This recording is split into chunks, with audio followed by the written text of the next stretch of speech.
इसमें हुसैन की कहानी अपनी ज़बानी, मकबूल फ़िदा हुसैन। अब हम इसमें सबसे पहले आपको थोड़ा सा संक्षिप्त रूप में इनका जीवन परिचय देखते हैं।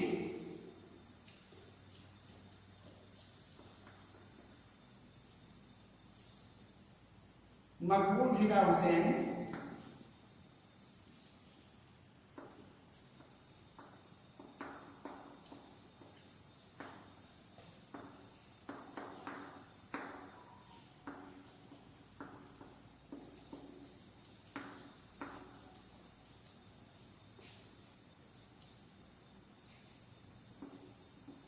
का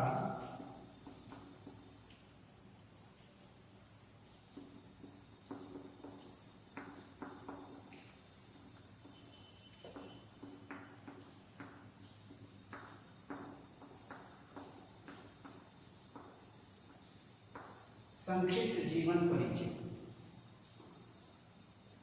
उसके बाद हम इसमें थोड़ा सारांश देखेंगे। पाठ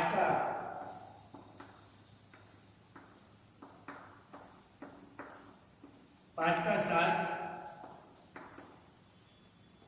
और ये पाठ का सार जो है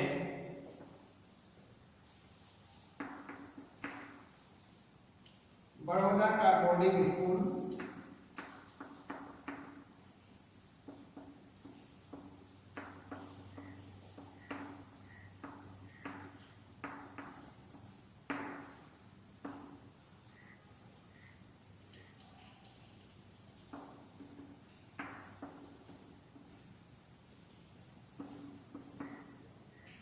और इसके बाद में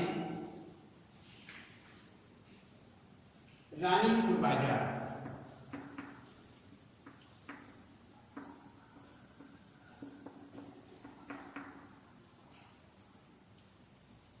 रानीपुर बाजार। इसमें हम ये देखेंगे। सबसे पहले हम इसमें थोड़ा इनका जीवन, संक्षिप्त जीवन परिचय देखते हैं। इसमें मकबूल फ़िदा हुसैन जो हैं, इनका थोड़ा संक्षिप्त रूप। इसमें मकबूल फ़िदा हुसैन आधुनिक भारतीय चित्रकला के प्रमुख स्तंभ हैं। वे आधुनिक चित्रकारिता करते हैं।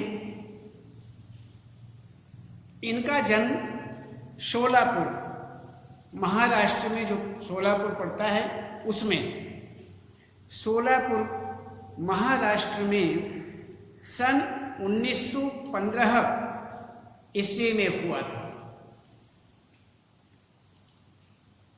प्रोग्रेसिव आर्टिस्ट ग्रुप के प्रणेता हुसैन ने सिनेमा होर्डिंग के पेंटर के रूप में काम शुरू किया। ये कई फिल्मों के निर्माण से जुड़े रहे। हमेशा चर्चा और विवादों में बने रहने वाले हुसैन ने ललित कला अकादमी की प्रथम राष्ट्रीय प्रदर्शनी में प्रथम पुरस्कार प्राप्त किया। हुसैन को सन 1966 में पद्मश्री और सन 1973 में पद्म भूषण मिला। तो इन्होंने सन 1967 में through the eyes of A painter नामक वृत्त चित्र बनाया, जो कि बर्बिल में पुरस्कृत हुआ। चर्चित चित्रकार हुसैन ने कई श्रृंखलाओं में चित्र बनाए। हुसैन ने युवा कलाकारों के लिए कला का एक नया और विशाल बाजार खड़ा कर दिया। इसी प्रकार से इनका यहाँ पर थोड़ा संक्षिप्त जीवन परिचय इस प्रकार से हुआ। अब हम बड़ौदा के विषय में देखते हैं, बोर्डिंग के विषय में देखते हैं। मकसूद फिदा हुसैन का ये जीवन परिचय हुआ और अब पाठ सारांश के रूप में देखते हैं बड़ौदा का बोर्डिंग स्कूल और रानीपुर बाजार। इसके अंतर्गत हम जानेंगे। इसमें जब इस जीवनी में मकबूल फिदा हुसैन के प्रारंभिक जीवन के विषय में यहाँ पर बताया गया है। हुसैन को बचपन से ही चित्रकारी का बहुत शौक था, जो उनकी हर हरकत में झलकता रहता था। इसके साथ ही हुसैन के परिवार की खराब आर्थिक दशा का वर्णन भी किया गया है। तो मकबूल अब लड़का नहीं था, क्योंकि उसके दादा चल बसे। जब अपने बड़ों का अपने ऊपर से साया उठ जाता है तो उसमें छोटे होते हुए भी छोटे नहीं रह पाते। क्यों? छोटे या बड़े सभी का कार्य अपने आप ही करना पड़ता है, सब ध्यान रखना पड़ता है। इसलिए यहाँ मकबूल जी के विषय में भी ऐसा ही बताया गया है कि मकबूल अब लड़का नहीं रहा, छोटा नहीं रहा, क्योंकि उसके दादा चल बसे। लड़के के अम्मा अब्बा ने सोचा क्यों न उसे बड़ौदा के बोर्डिंग स्कूल में दाखिल करा दिया जाए।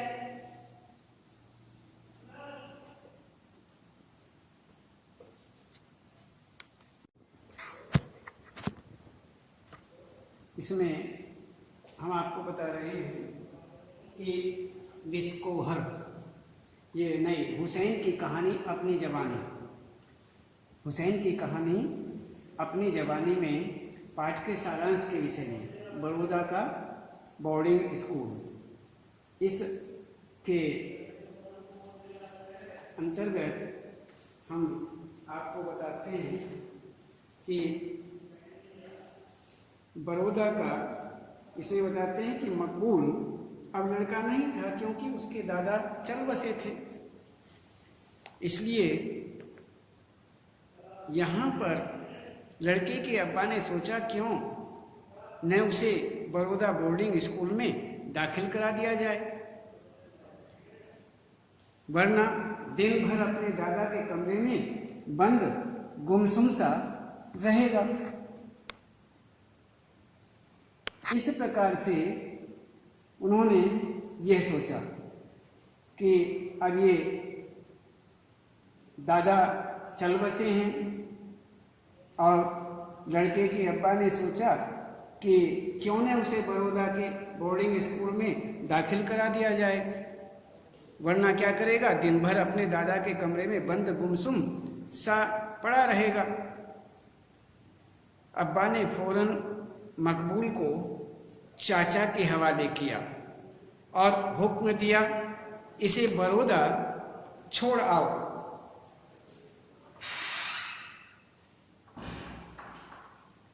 इसे बड़ौदा छोड़ आओ। तो इसी प्रकार वहाँ लड़कों के साथ इसका दिल लग जाएगा। पढ़ाई के साथ मजहबी तालीम, रोज़ा, नमाज, अच्छे आचरण के 40 सबक, पाकीज़गी के 12 तरीके भी सीख जाएगा। महाराजा सियाजी राव गायकवाड़ का साफ सुथरा शहर है। बड़ौदा। शहर में दाखिल होने पर हिज हाईनेस की 5 धातुओं से बनी मूर्ति शानदार घोड़े पर सवार दौलते बर्तानिया के मेडल लटकाए सीना ताने दूर से ही दिखाई देती है। दारुल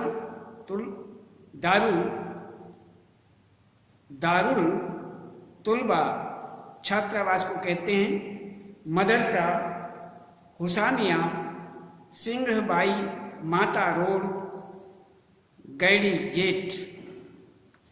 तालाब किनारे सुलेमानी जमात का बोर्डिंग स्कूल है। गुजरात के मशहूर अरके तिहाल की ख्याति वाले GM हकीम अब्बास तैयब जी की देख रेख में यह स्कूल चल रहा था, जो नेशनल कांग्रेस और गांधी जी के अनुयायी थे। इसीलिए छात्रों के मुंडे सिरों पर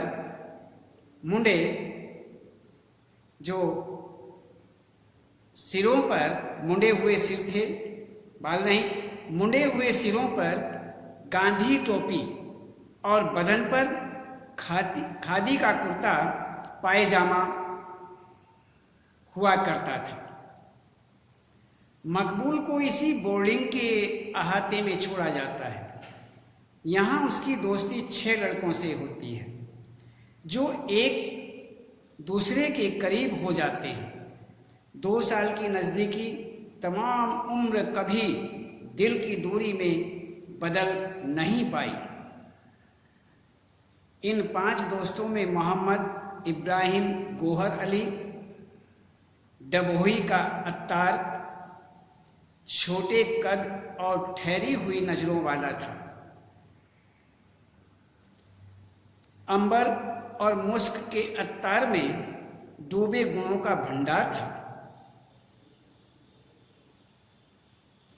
दूसरा दोस्त डॉक्टर मनव्वरी का लड़का अरशद, हमेशा हंसता चेहरा, गाने और खाने का शौकीन, भरा लेकिन कसा पहलवान वानी जिस्म। तीसरा दोस्त हामिद कमर हुसैन, शौक कुश्ती और दंड बैठक, खुश मिजाज गप्पी, बात में बात मिलाने में उस्ताद।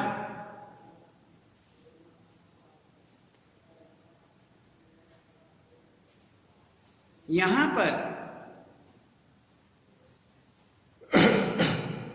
चौथा दोस्त अब्बास जी अहमद, गठा जिस्म, खुला रंग, कुछ जापानी खिंची सी आंखें, स्वभाव से बिजनेसमैन, हंसने का अंदाज दिलकश। पांचवा दोस्त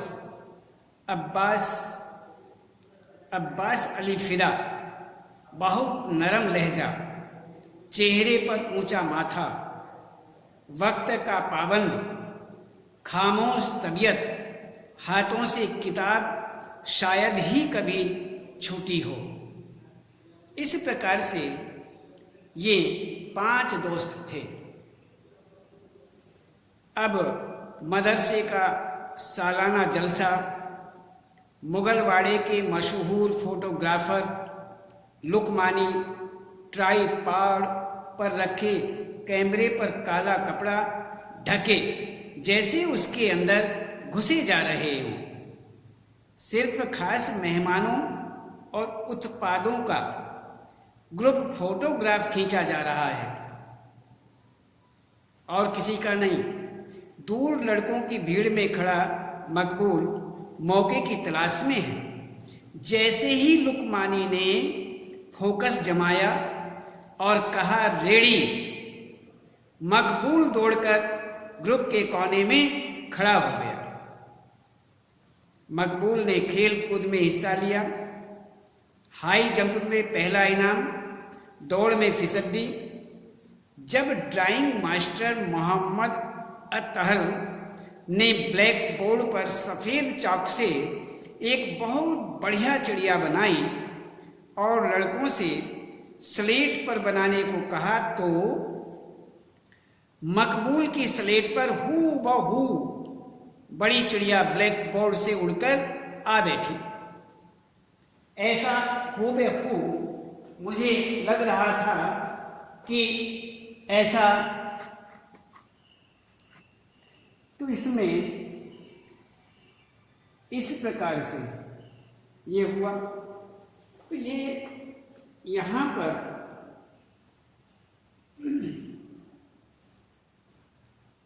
यहाँ जो कि तो हूबहू बताते हैं चिड़िया जैसी उन्होंने बनाई थी, वह हूबहू वही चिड़िया ब्लैक बोर्ड से उड़कर आ बैठी।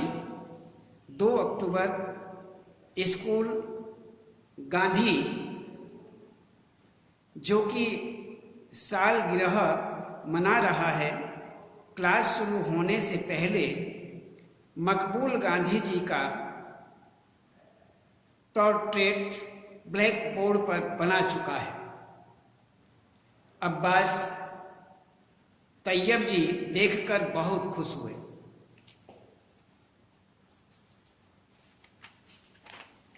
उन्होंने अब इस प्रकार से वह जो थे वह देख करके इसमें खुश होते हैं। मोहम्मद जो मास्टर थे, ड्राइंग मास्टर मोहम्मद अतहर, बड़े तैयब आदि सभी देख करके बड़े खुश होते हैं। तो रानीपुर बाजार, अब हम देख रहे हैं रानीपुर बाजार के विषय में कि रानीपुर बाजार में चाचा मुराद अली को उनके बड़े भाई फिदा ने एक जनरल स्टोर की दुकान खुलवा दी। एक जनरल स्टोर की जो दुकान है वो खुलवा दी। फिदा साहब मालवा टेक्सटाइल में टाइम कीपर थे, मगर बिजनेस में दिलचस्पी रखते थे। मकबूल को छुट्टी के दिन दुकान पर बैठने जरूर भेजा जाता था ताकि शुरू से बिजनेस के गुण सीख लें। छोटे भाई मुराद अली से पहलवानी छुड़वाकर दुकानें लगवाईं। जनरल स्टोर न चला तो कपड़े की दुकान, वह भी नहीं चली तो तोपखाना रोड पर आलीशान रेस्तरां। मकबूल उन दुकानों पर बैठा, मगर उसका सारा ध्यान ड्राइंग और पेंटिंग में। मुराद चाचा के होटल में घूमती हुई चाय की प्यालियों की गिनती और पहाड़े उसी जवानी याद रहते। गल्ले का हिसाब किताब भी सही। शाम को हिसाब में 10 रुपये लिखे तो किताब में 20 स्केच किए। जनरल स्टोर के सामने से अक्सर घूंघट ताने गुजरने वाली एक मेहतरानी का स्केच, गेहूं की बोरी उठाए मजदूर की पेंच वाली पगड़ी का स्केच, पठान की दाढ़ी और माथे पर सिजदे के निशान, बुर्का पहने औरत और बकरी का बच्चा। अक्सर मेहतरानी कपड़े धोने के साबुन की टिकिया लेने आया करती। चाचा को देखकर घूंघट के पट खुल जाते और अक्सर मकबूल की नाक पकड़कर खिलखिला उठती। मकबूल ने उसके कई स्केच बनाए। एक दिन दुकान के सामने से फिल्मी इश्तिहार का तांगा गुजरा। साइलेंट फिल्मों के जमाने में शहर में चल रही फिल्म का इश्तिहार तांगे में ब्रास बैंड के साथ शहर के गली कूचों से गुजरता। फिल्मी इश्तिहार रंगीन पतंग के कागज पर हीरो हीरोइन की तस्वीरों के साथ छपे बांटे जाते। कोल्हापुर के शांताराम की फिल्म सिंहगढ़ का पोस्टर रंगीन पतंग के कागज पर छपा मराठा योद्धा हाथ में खिंची तलवार और ढाल।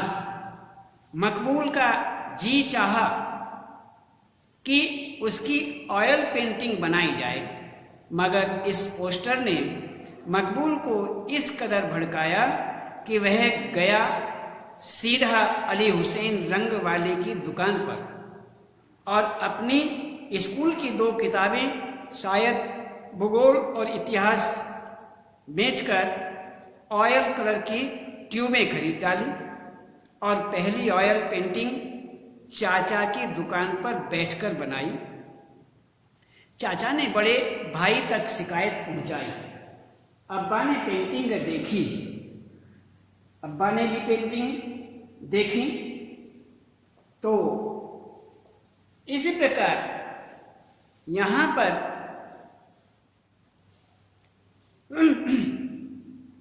और बेटे को गले लगा लिया।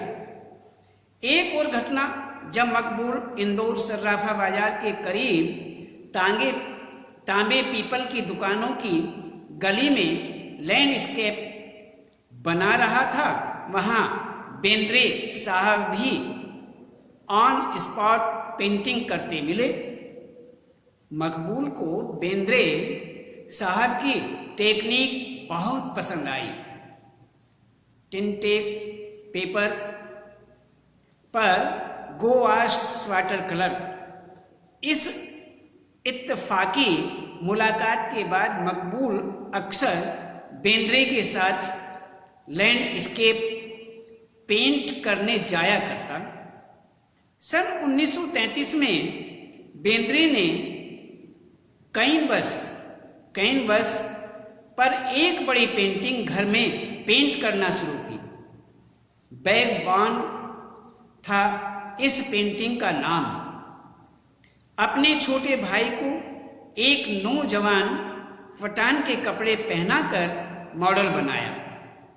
सिर पर हरा रुमाल बांधा, कंधे पर कंबल, हाथ में डंडा, सूरा और डेगा यानी फ्रेंच इम्प्रेशन की झलक। ऑयल अकादमी का रूखा रियलिज्म, उस पर एक्सप्रेशनिस्ट ब्रश स्ट्रोक का ढांचा। इस पेंटिंग पर बेंद्रे को बंबई आर्ट सोसाइटी ने चांदी का मेडल दिया।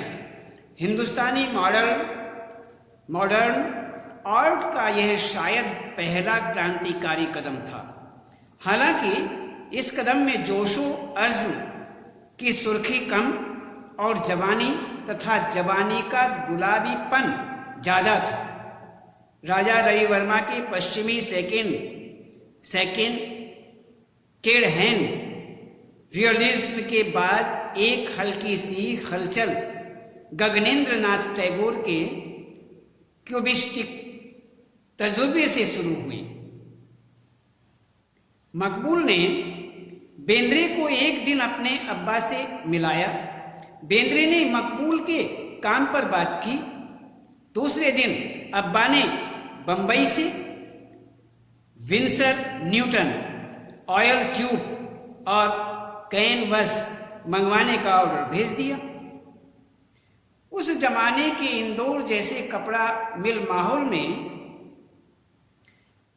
काजी और मौलवियों के पड़ोस में एक बाप कैसे अपने बेटे को आर्ट की लाइन इख्तियार करने के लिए राजी हो गया, जबकि यह आर्ट का शक्ल राजाओं, महाराजाओं और अमीरों की अय्याश दीवारों का सिर्फ लटकन बना रहा।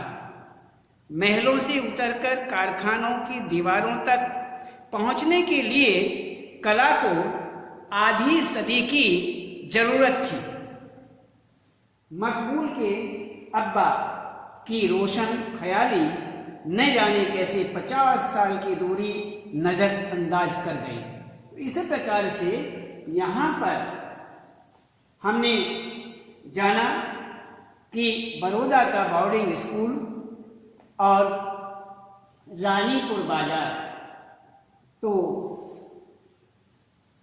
आज केवल इतना ही और आगे कल बताएंगे।